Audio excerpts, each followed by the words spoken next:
Hello, I'm trying again with the videoing. I tried this morning but didn't really go right, so I'm trying again. This is a Ford Escort RS Cosworth. Remember those? Way back when. We move along, we see a Ford Puma. There's a Puma, isn't it? Yeah. Right, we're going to try again with the Minis. So there's a quite an ordinary looking one here. Let's go have a look.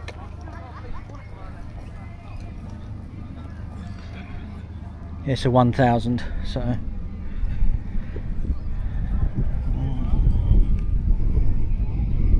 yeah, so this is a Mini 1000. Next to it is a John Cooper from 1997, I think.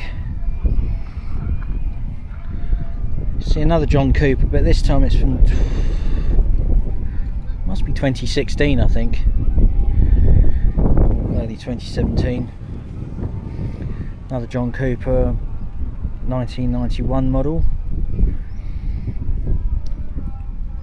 Another couple of John Cooper works here. one isn't all four. Don't know what that's about. If we make our way down to the Kent Kit Car Club, I think they go to Aylesford sometimes. So if we go about here, the weather is not great, so excuse the, hopefully nothing's dropping on the lens, but there's a Quantum, next to it a update of the Volkswagen Beetle. Quantum usually has Ford parts in it. Looks nice. We go along a bit more, we see what it is in a minute. So there's a Super 7, must be a Caterham, I expect. Yeah, it'll be a Caterham. If we go a bit further along, we see a JBA. I think I've seen this one before. Has that classic look to it? Actually quite nice. Quite like those. And there's a, what's that one from Hythe again? A JNS from Hythe. This is Hythe Kent. And I think the Triumph TR8 and the TR7s have, well, they've had enough of the weather. It's rubbish. Unless they're moving. There's a TR8. There's a TR7 moving into position, and that one is trying not to get stuck on sheep dung, because there's a lot of sheep in this area, so it's inevitable. There's a TR7 in sort of a weird orange chainsaw colour there, and there's one in white. Is that TR7? I think it is. The TR8s are the V8 ones, so that's probably a TR7.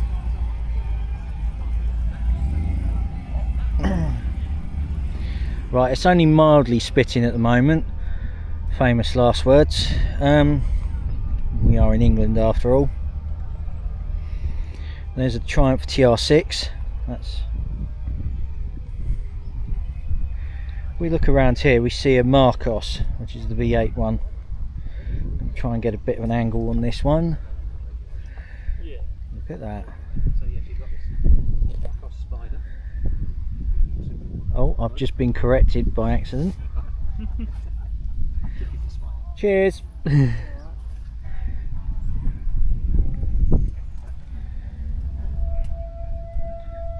yeah, very nice car though. Right, I'm going to swing round now. Oh, excuse the sewage works, we're a bit too close to that. There's an MG over there, but that's on the move now. They're all moving closer.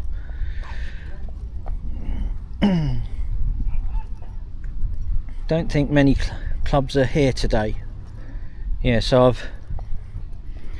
I'm going to quickly have a closer look at the TRs.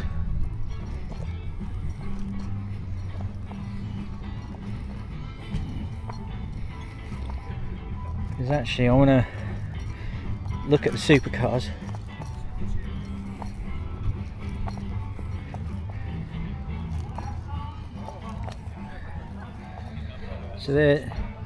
So in yellow it's a TR8, and in the orangey colour and the white colour is TR7. There's no real difference between the two apart from the engine that is used, because the TR7 was a 4-cylinder and the TR8 was a V8. So if we now adjourn up here, I think it's trying to stop raining. Again, famous last words, because we never know what's going to happen.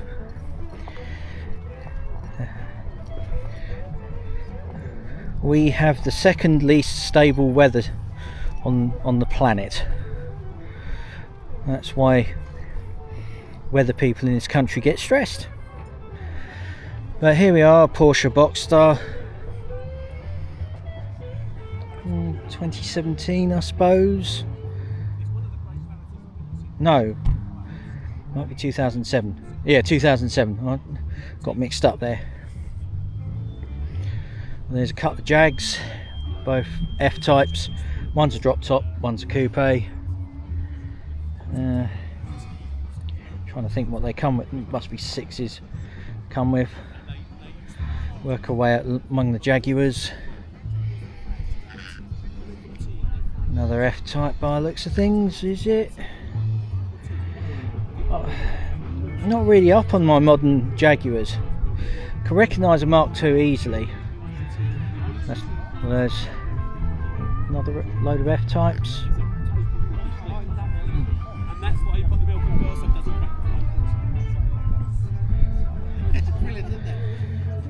Right, I'm going to have a look on the back because I am so clueless on these.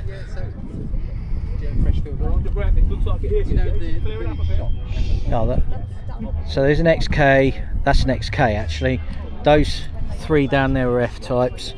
Another F-type here.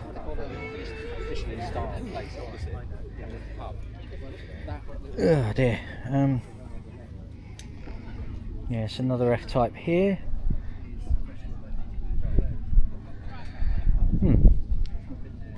Right, where's my guidebook? Because I know it's a Ferrari, but which one? Right, it's not been absorbed by the rain yet. Right, let's have a look. Where's it?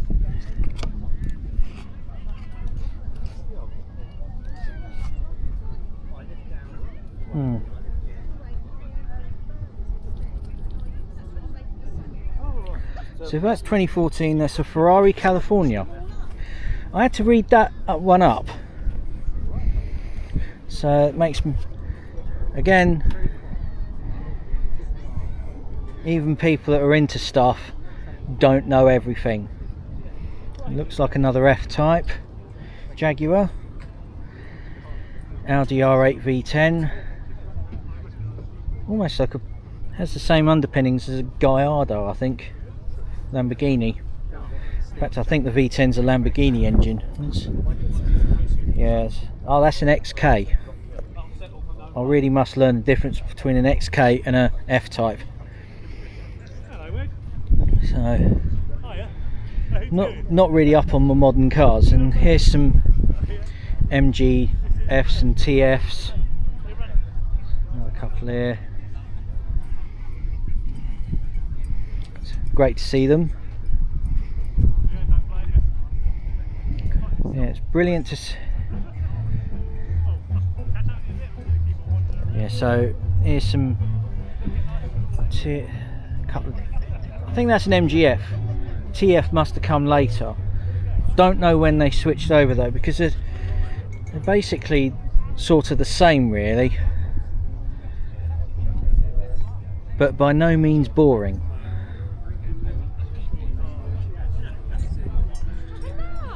That's the thing with MGs, you can't accuse them of being boring.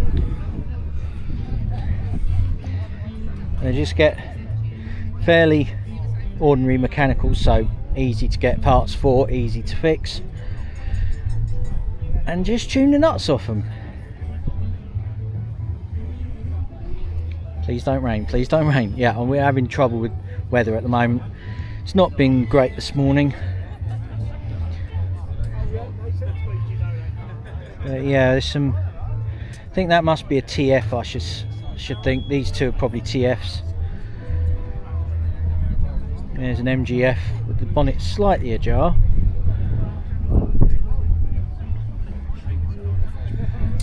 I'm just going to swing around to the other MGs, and then I'm going to have a look at the Alfa Romeos that are to my right.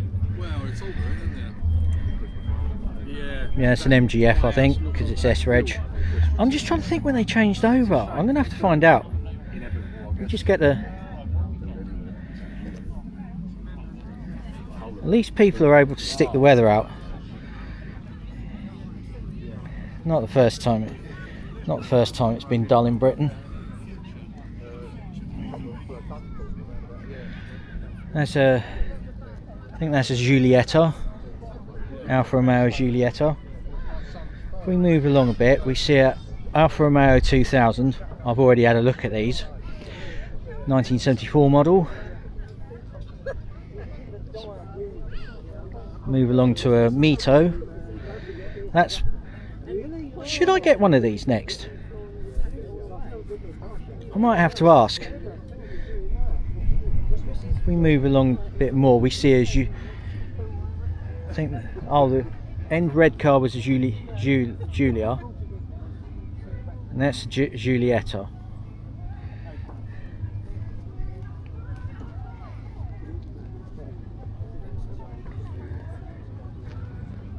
And this is a Alfa Romeo Spider with the square tail. No, so that's a square tail. I'm now going to move over to this corner. There's some more cars here, so it's a bit of a walk.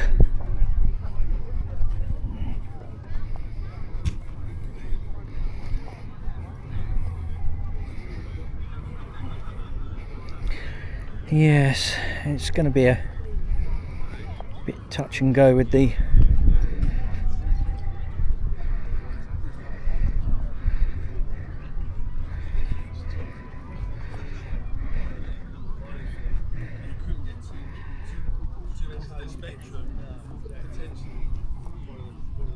right. We now